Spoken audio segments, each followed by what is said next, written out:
समरपुर पहाड़ियों के बीच बसा एक छोटा सा नगर था। इसी नगर में एक होटल, जिसे पुराने जमाने में सराय भी कहा जाता था, खोला गया। सराय का मालिक बहुत गरीब था, इसलिए उसने सराय के सामान जैसे कुर्सी, मेज, दरी, रजाई आदि एक कबाड़ी की दुकान से खरीदा था। चूंकि सराय को खुले अभी कुछ ही दिन हुए थे, इसलिए कोई भी व्यक्ति सराय में रहने के लिए नहीं आया था। ठंड का मौसम था। सराय का मालिक सराय के अंदर बैठे यही सोच रहा था कि काश आज कोई मुसाफिर उसके सराय में ठहरने के लिए आ जाए। रात के लगभग 9 बजे थे।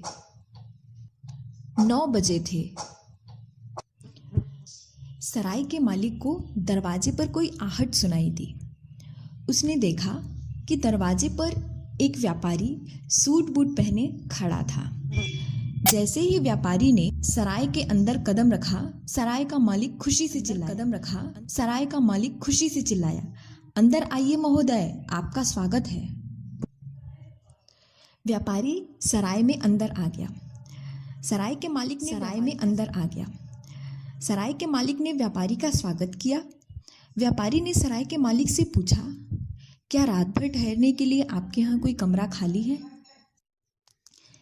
सराय के मालिक ने व्यापारी को सराय का एक कमरा दिखाया।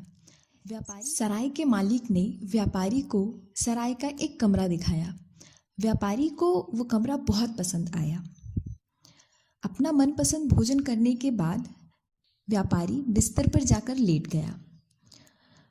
अभी उसके सोए कुछ ही समय हुए होंगे कि उसे कमरे में 2 आवाजें सुनाई दी, जिस कारण उसकी नींद खुल गई। ये 2 आवाजें छोटे बच्चों की थी। पहली आवाज थी, प्यारे बड़े भाई, क्या आपको ठंड लग रही है? और दूसरी आवाज थी, क्या तुम्हें भी ठंड लग रही है? व्यापारी ने सोचा कि शायद भूल से सराय के मालिक के बच्चे कमरे में आ गए हैं। व्यापारी ने कहा, बच्चों, ये तुम्हारा कमरा नहीं है। कुछ देर तक कमरे में शांति रही, पर फिर से वही आवाजें आई, प्यारे बड़े भाई, क्या आपको ठंड लग रही है? और उत्तर में, क्या तुम्हें भी ठंड लग रही है? व्यापारी गुस्से से बिस्तर पर से उठा और बत्ती जलाई। उसने कमरे में चारों ओर देखा, पर कमरे में उसे बच्चे तो क्या, एक चूहा भी नहीं नजर आया। व्यापारी ने बत्ती को जलता ही छोड़ दिया और जाकर बिस्तर पर बैठ गया। कुछ समय बाद फिर से वही आवाजें आई, प्यारे बड़े भाई, क्या आपको ठंड लग रही है? और उत्तर में, क्या तुम्हें भी ठंड लग रही है? ये आवाजें एक रजाई में से आ रही थी। व्यापारी ने ध्यानपूर्वक इन दोनों आवाजों को सुना और जब उसे पूर्ण विश्वास हो गया कि ये आवाजें रजाई में से आ रही हैं, तब उसने जल्दी अपना सामान बटोर लिया और सीधे सराय के मालिक के पास जा पहुंचा। व्यापारी ने सराय के मालिक को सारा हाल कह सुनाया। व्यापारी की बात सुन सराय का मालिक गुस्से से बोला, जनाब, आपने भोजन के साथ ढेर सारी शराब पी ली है, इसलिए आपको बुरे बुरे सपने आ रहे हैं। कहीं भला रजाइयाँ भी बोलती हैं? व्यापारी ने उत्तर दिया, देखिए, आपके रजाई में से आवाज़ आती है और आपने मुझसे बुरा बर्ताव किया, इसलिए मैं यहाँ एक पल के लिए भी नहीं रुकूंगा। सराय के मालिक की ओर कुछ पैसे फेंक कर व्यापारी वहाँ से चला गया। अगले दिन एक दूसरा व्यक्ति सराय में ठहरने के लिए आया। इस व्यक्ति ने भोजन के समय शराब भी नहीं पी, पर जब वह सोने के लिए गया तो उसे भी 2 आवाजें सुनाई दी, प्यारे बड़े भाई, क्या आपको ठंड लग रही है? और उत्तर में आवाज आई कि क्या तुम्हें भी ठंड लग रही है? इस व्यक्ति ने भी कमरे में चारों ओर देखा, पर उसे कोई न मिला। वह व्यक्ति डरा हुआ सराय के मालिक के पास जा पहुंचा और उसने कहा, महोदय, आपकी रजाई में से दो बच्चों की आवाजें आती हैं। यह सुन सराय का मालिक गुस्से से चिल्लाया, महोदय, मैंने आपको अधिक से अधिक आराम पहुंचाने की कोशिश की और आप इसके बदले में मुझे ऐसी बकवास कहानी सुना रहे हैं। उस व्यक्ति ने कहा, जी नहीं, मैं बकवास नहीं कर रहा हूँ, मैं सच कह रहा हूँ। एक रजाई में से दो बच्चों की आवाज़ें कह रहा हूँ, एक रजाई में से दो बच्चों की आवाज़ें सुनाई देती हैं। मैं इस सराय में हरगिज नहीं रहूँगा। यह कहकर वह व्यक्ति भी सराय से चला गया। जब दूसरा व्यक्ति भी नाराज होकर सराय से चला गया तो सराय के मालिक का माथा ठनका और उसने सोचा, अब तो कमरे में जाकर देखना ही होगा कि आखिर बात क्या है। वह कमरे में गया और एक के बाद दूसरी रजाई उलटने पलटने लगा।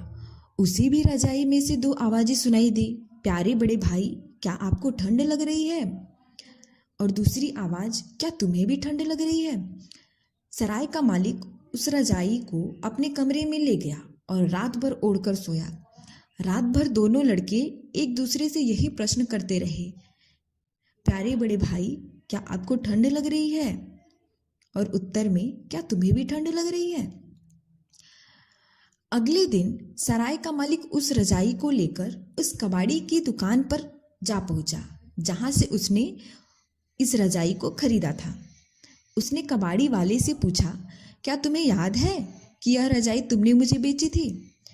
कबाड़ी वाले ने कहा, क्यों, क्या बात है? सराय के मालिक ने कबाड़ी वाले से पूछा, ये रजाई तुमने कहाँ से खरीदी थी? कबाड़ी वाले ने पास की एक दुकान की ओर इशारा करते हुए बताया कि उसने वह रजाई उस दुकान से खरीदी थी। सराय का मालिक उस पास वाली दुकान पर गया, पर उस दुकानदार ने उसे बताया कि उसने भी वह रजाई किसी अन्य दुकानदार से खरीदी थी। इस तरह सराय का मालिक इस दुकान से उस दुकान तक रजाई के मालिक की तलाश में घूमता रहा। अंत में सराय का मालिक एक छोटे से मकान मालिक के पास जा पहुंचा। सराय के मालिक ने मकान मालिक से पूछा, क्या ये रजाई आपकी है? तब मकान मालिक ने बताया कि यह रजाई उसने अपने एक किराएदार से किराए के रूप में वसूल करके बेची थी। इस किराएदार के परिवार में 4 सदस्य थे, एक गरीब माँ बाप और उनके 2 छोटे बच्चे। पिता की आय बहुत कम थी। एक बार जाड़े के मौसम में पिता ठंड खाकर बीमार पड़ गया। 1 सप्ताह तक पीड़ा सहन करने के बाद वह चल बसा। बच्चों की माँ इस सदमे को बर्दाश्त नहीं कर पाई और उसकी भी मृत्यु हो गई। बच्चों की माँ इस सदमे को बर्दाश्त नहीं कर पाई और उसकी भी मृत्यु हो गई। अब दोनों भाई घर में बिल्कुल अकेले रह गए थे। बड़े भाई की उम्र 8 वर्ष थी और छोटे की लगभग 6 वर्ष थी। दोनों भाइयों का कोई मित्र न था जो इस विपत्ति में उनकी सहायता करता।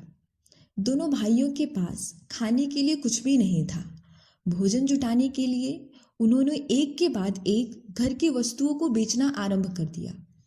अंत में उनके पास केवल एक रजाई रह गई।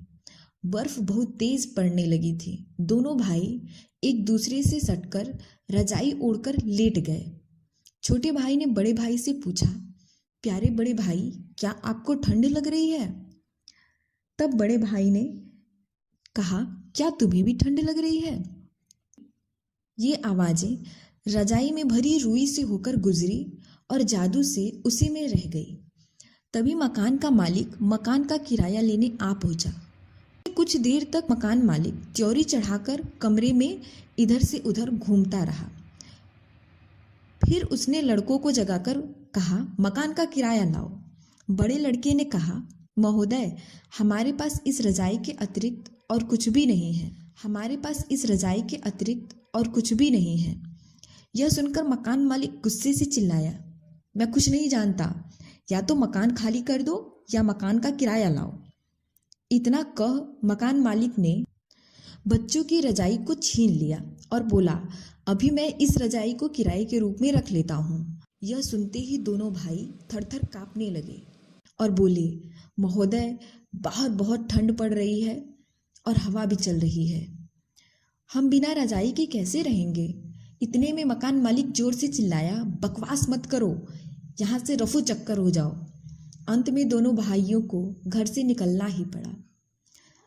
दोनों भाइयों ने केवल एक एक पतली कमीज और घुटने तक की पैंट पहन रखी थी। बाकी के सारे कपड़े भोजन खरीदने में बिक चुके थे। रात के लगभग 9 बज रहे थे। हवाएं जोरों की चल रही थी और बर्फ भी पड़ रहा था। दोनों भाई आंखों में आंसू लिए घर से बाहर निकल गए और उसी मकान के पीछे जा पहुंचे। वहां जाकर वे दोनों एक दूसरे से सटकर बर्फ से ढकी सड़क पर लेट गए। उनके ऊपर बर्फ की तहें जमती चली गई। अब उनकी चेतना शून्य हो चुकी थी। उन्हें कुछ भी महसूस नहीं हो रहा था, न ही उन्हें ठंड लग रही थी, क्योंकि वे सदा सदा के लिए सो गए थे। अगली सुबह एक व्यक्ति उसी रास्ते से जा रहा था। अचानक उसकी नज़र उन दोनों बच्चों की बर्फ से ढकी शरीर की ओर पड़ी। वो आदमी उनके पास गया।